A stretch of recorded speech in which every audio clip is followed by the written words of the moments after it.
This is Dr. David Pomeroy, your host on ADHD Focus.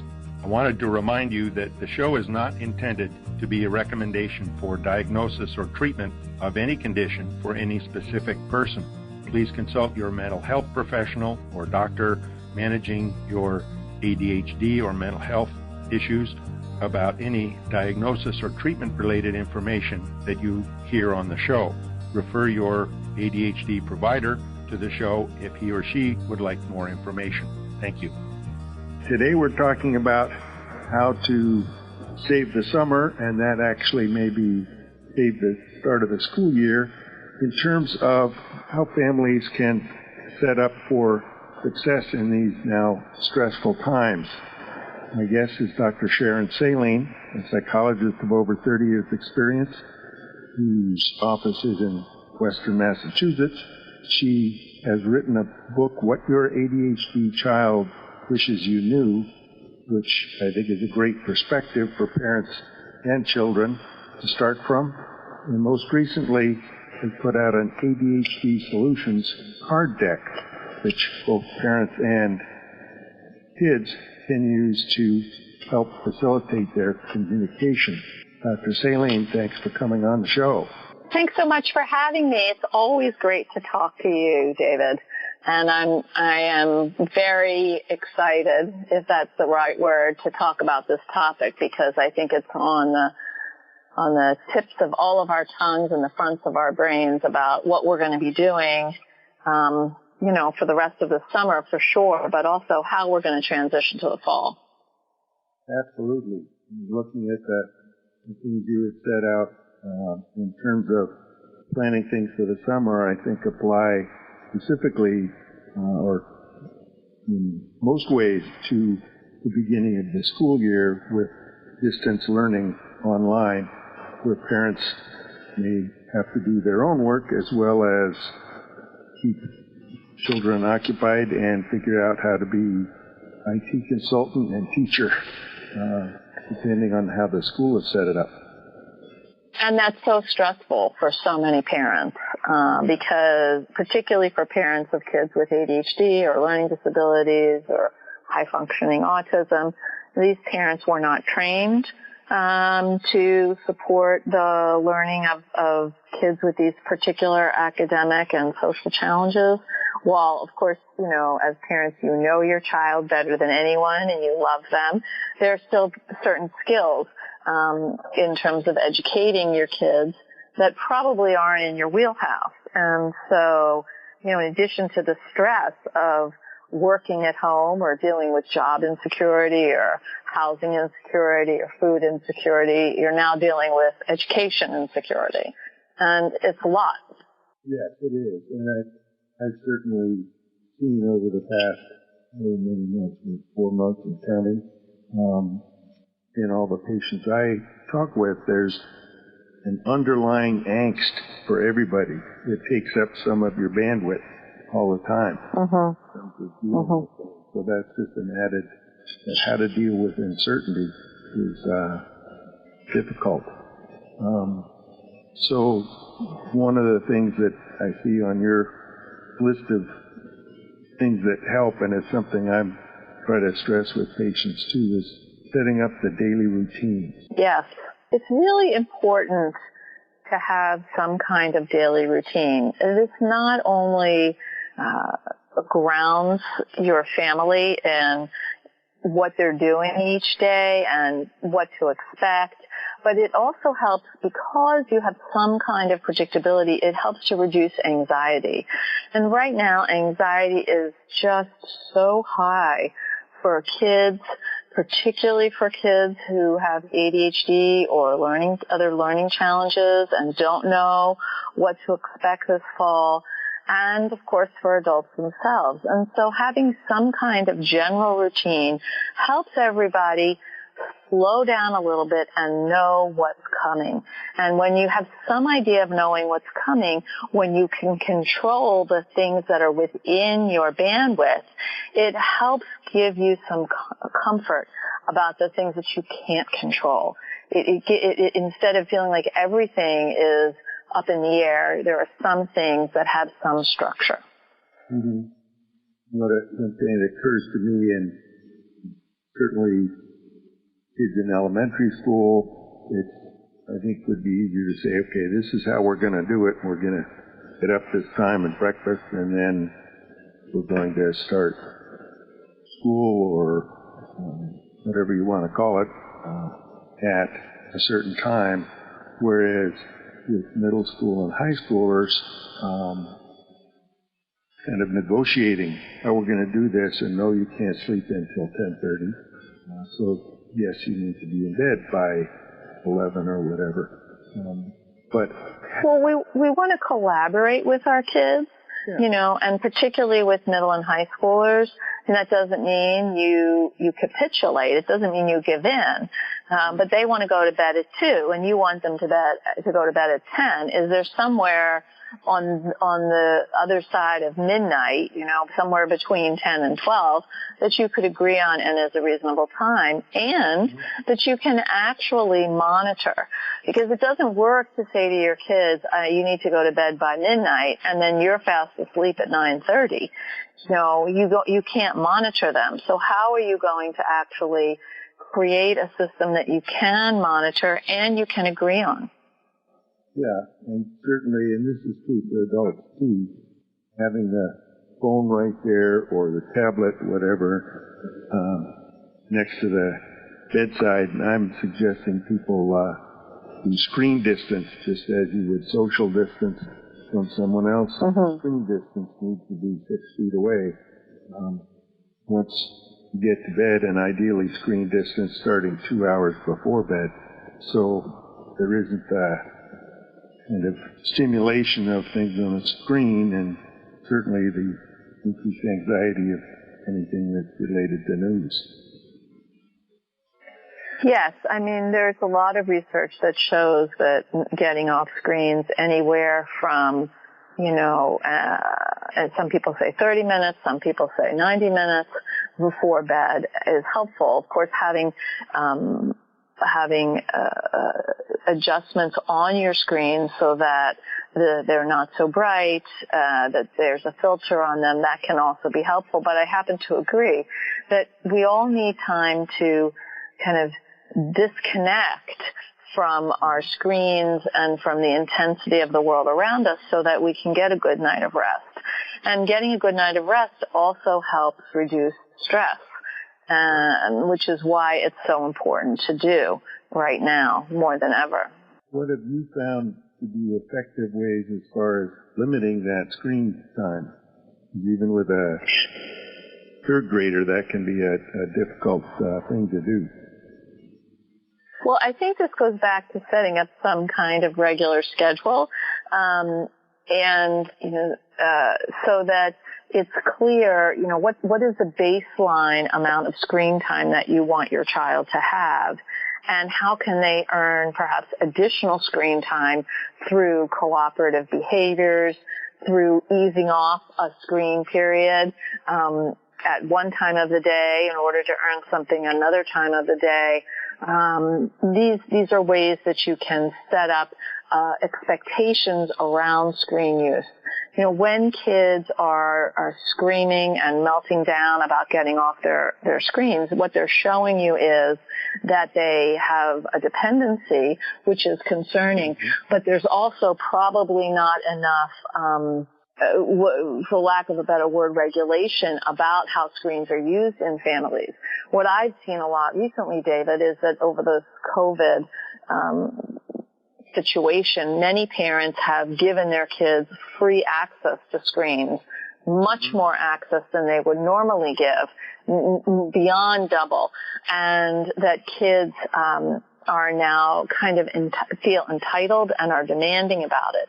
And when I've worked with families that actually are able to sit down and say, here's what's going to happen. Your baseline is going to be an hour and a half, and it can happen at this period of the day or this period of day. And how you get off of that baseline will determine if you get a half-hour bonus later in the day of your choice, so that way you can have a little more time, or a third, and possibly a second bonus, which is, we as a family will watch something on TV.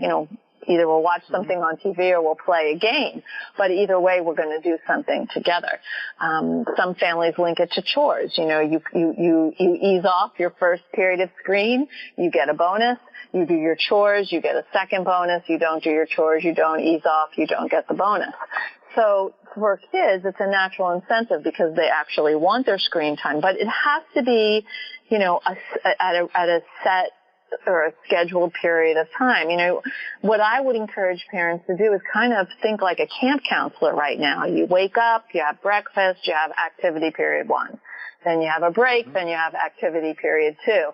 Then maybe you have lunch, maybe there's a rest. Maybe there's activity period 3, and then there's free choice, and then chores, and then dinner. And that you can fill in, you know, what you want in those activity periods, and you can link having screen time to the completion of things during that activity period. I think a lot of parents forget that they actually are in charge.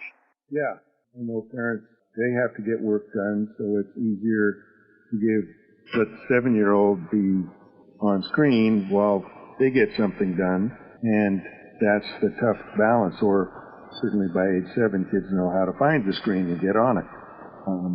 So that's that difficulty monitoring, and some of that is probably setting up filters on whatever the screen device is in terms of when it can access the internet, when it can be on, off, those kinds of things. And that takes some planning, and what we've been talking about in terms of setting up routine is have an overall plan to start.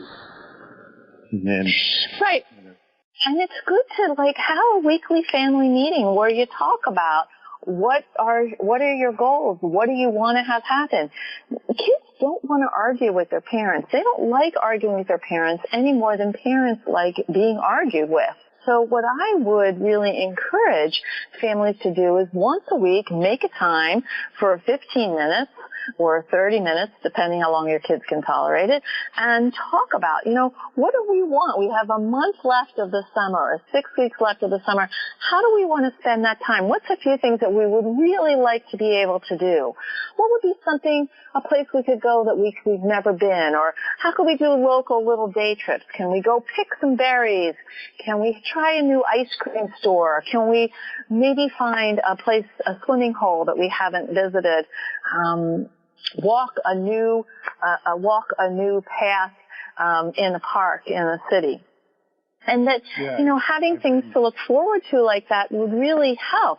And so you want to have some conversation. You can't just impose, this is going to be activity 1 and here's what you're going to do. We want to give kids some directed free choice, right? Here's activity period 1. Here are the 3 things you can choose. Let's brainstorm what those 3 things will be. Yeah. And that, in terms of the other things that get outside, the ice cream store things, I've been suggesting to people that on a weekend day, and it may be in the afternoon on other days, but do some things out of the usual routine. So it's not, 5 days a week we're doing work and school here at home, and then on weekends we're here at home, and then we're doing work and school at home. But to be able to get out of the house and do some activities, which still can be done with the social distancing and wearing masks, but whether it's a place you can take a picnic and be next to a lake or a river, or have a picnic out in the backyard and set up a tent, or with a blanket fort, something like that. The family can do it, and it's different than just the usual pattern of things. Yeah, make s'mores in your kitchen. And of course, as your kids get older, it's a little harder to engage them. Teenagers naturally don't want to spend a lot of time with you, but that doesn't mean you still can't have family dinner. I'm working with a family now, and the parents have set their daughter's 17, and they said 2 family dinners a night, and you got to come with a relatively positive attitude. You can't come and sulk and curse at us and be nasty. And that's actually working for this family. The days are set, the times are set, so the teenager can still keep their job and it's either the boyfriend and whatever. And so I think that's what's important, because we want to connect with each other, and we want that connection to be, pleasant and even fun. It can't always be that way. And I do want to say one more thing. Like, for parents, this is a really hard time. It's really hard because you're stressed and you're fed up, and you've got to manage your kids as well, who are having similar feelings to you, except they don't have the maturity or the tools or the skills to manage them. So it's really important for parents that you figure out something you can do for yourself. If not every day, that's small, but at least every week, that fills your bucket. What is that? Is it going for a run? Is it taking a walk with a friend? Is it having a bath? Is it being able to meditate? What is something that helps you fill up your sense of self, of your ability to stay grounded? It's really important right now, because as we head into the fall and we have to deal with school again, no one's excited about this prospect. And so your kids aren't excited, and probably you're not super excited, and we're all worried about contamination and getting sick. And so we have to join as adults and make sure that we have a friend we can talk to every day, or we do our nails, or whatever it is that helps us feel like we are doing something nice for ourselves. It's really important right now. It doesn't involve your favorite phone game, Angry Birds or whatever the newest one is. That may be fun, but that's more of an escape and not a recharge. Exactly. We want to really focus on what fills me up, and maybe that means during your lunch break you don't go to the lunchroom, but you actually take a 30-minute walk. And you eat your lunch at your desk. It's not ideal, but it helps you, break up the monotony. Particularly around. And I don't even know why I said the break room, because the break room is probably people's kitchen. Nobody's really working in an office. The middle of the day, if you think in school, there's certainly lunch, and people are getting up and moving, and so you have the kids at recess in there. And for parents at work, you typically aren't always eating at your desk, but you're going somewhere, or you're intentionally taking a 15-minute walk. And if it's just, okay, you get up from your desk in this room, then you walk over to the kitchen, and, okay, now you've had half an hour time, now it's time to go back and sit in your room, get on the computer. There need to be some transition times, and that's where sitting outside, even if it's just going outside and sitting in the backyard for a while, doing something so you're outside and not just looking at four walls. The other thing I think is important is a transition between home and school, or for parents, home and work. Because normally you have to get on the bus, you get in the car and drive, you do something that helps you mentally get from home and now I'm at work. One patient of mine who's very regimented, and he says, I just need this structure. He usually takes the bus to work.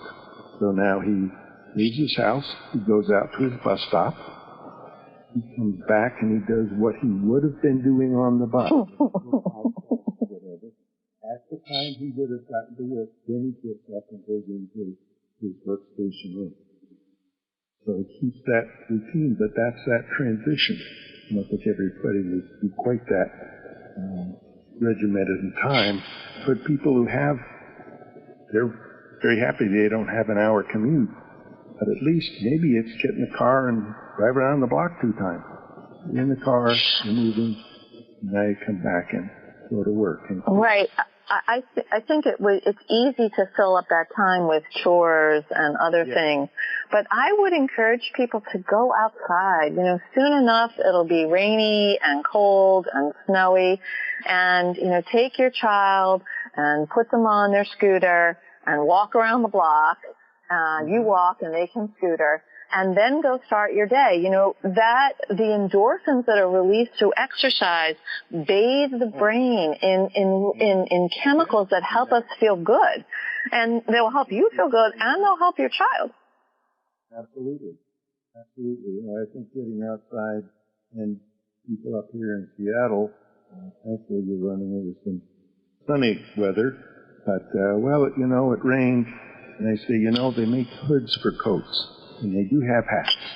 And if worse comes to worse, you can get an umbrella, you can go, then you look like a tourist. Because most people in Seattle don't use umbrellas. Right. Yes. Get outside. Yes. Yes, because the drenching down for it.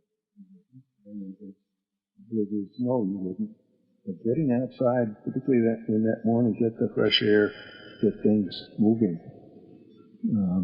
So it's not too... Right, and the other thing is when we're outside, we can wear masks and have contact with people in person.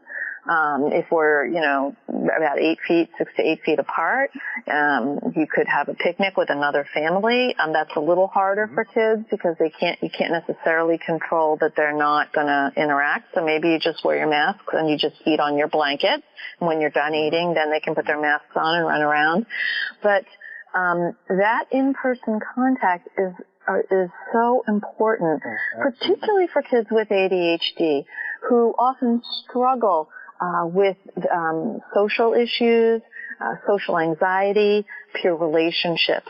They need to keep using those muscles because online interactions are very different. And a lot of, particularly boys, but also girls, are using gaming as their way to connect with their friends.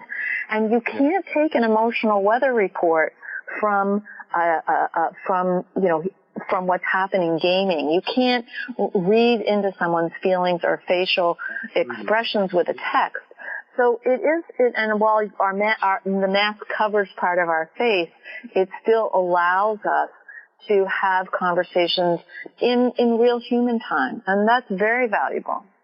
Yeah, that's the other thing in terms of masks, whether someone in the family is good at sewing or being able to put things together, or even kids looking through all the various places you can get masks now, find ones that may express yourself. You like bright colors, you want kitties on it, whatever, so that there's some fun with it, because, yes, it is a bit of a nuisance to have to have this thing on your face, but at the same time, you can make it more fun. And the social contact, I talk to so many kids, and it tends to be boys, that they're already into video gaming and they're doing multiplayer and everybody's talking while they're gaming. So for them, oh yeah, see, that's my social contact. Trying to convince them that you need some more person to person. Yes, space time and all those things are helpful, but having some way to relate to people person to person, like you said. Maybe if you have a driveway and people are on either side of the driveway, okay, kids can... Exactly. I mean, in my town, there was actually an article in the paper, and I saw these teenage girls. They started meeting, in April. They each drove their car to a little parking lot. I would bike by them, and they'd have their cars, apart, and they'd sit on the trunk of their cars, and they'd start to talk to each other. They were social distancing and seeing each other weekly. And there was actually an article in the paper about, the creative ways that kids are trying to connect.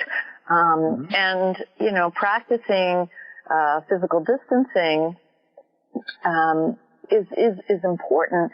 And I think one of the things that's a real concern for parents of kids with ADHD and parents of kids without it is, how do we know that our kids are social distancing safely?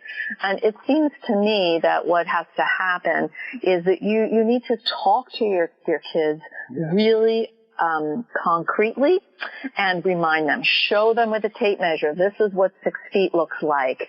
When they go out, make sure there's a mask in their backpack. Remind them to use their mask and the value of using a mask, that when they're using a mask, they're protecting not just themselves, but they're also the other person. In fact, really, masks protect other people. And it's hard because if you're with a group of teens and no one's wearing a mask and you put a mask on, it's uncomfortable.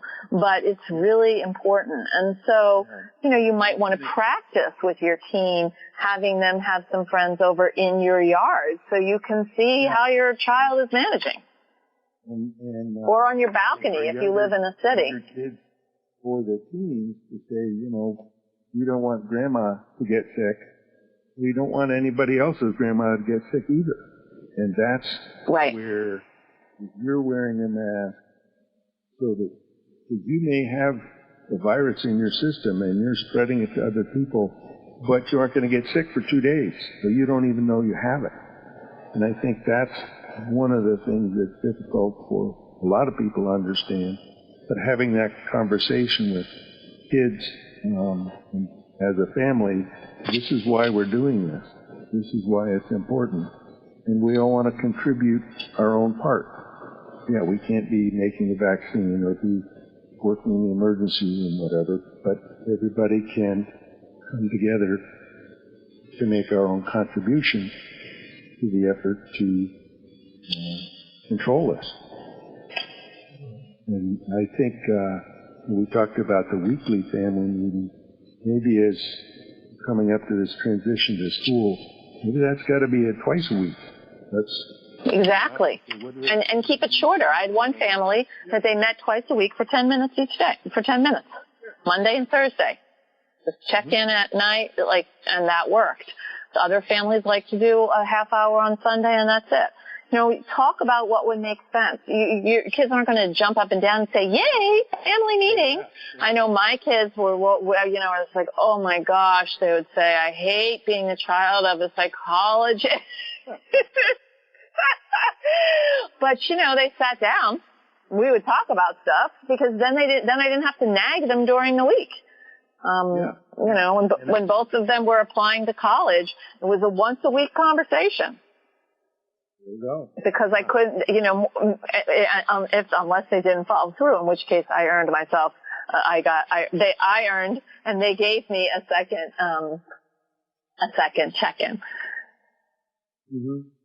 Yeah, I think that it's okay.